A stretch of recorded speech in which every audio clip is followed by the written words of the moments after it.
of you who were here in 1997, 98, and 99 would know Dr. Samago better. That was the years when the Igbos in this community became directionless. The Igbo Association was dead. There was no Igbo Association. And there were no Igbos meeting anywhere for purposes of anything. Dr. Samago was appointed the sole administrator of the Igbo organization in Toronto. With nothing, zero budget, no direction, no constitution, no laws. Dr. Samago put the entire Igbo community in Canada, in Toronto together and founded what you people see today as the Igbo Union, Igbo Canadian organization that the name has changed to Igbo Canadian whatever. Ladies and gentlemen, these are the individuals that have made our community move a little forward.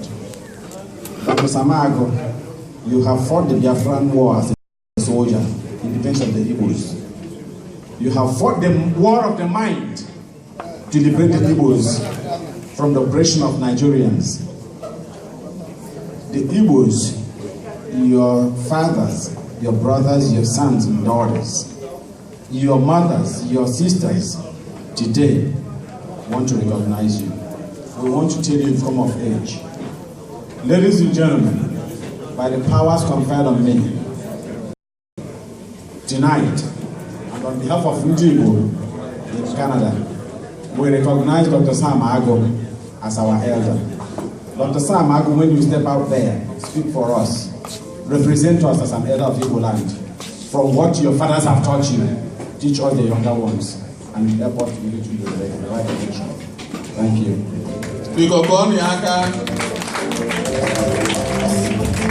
Dr. Samago, anyị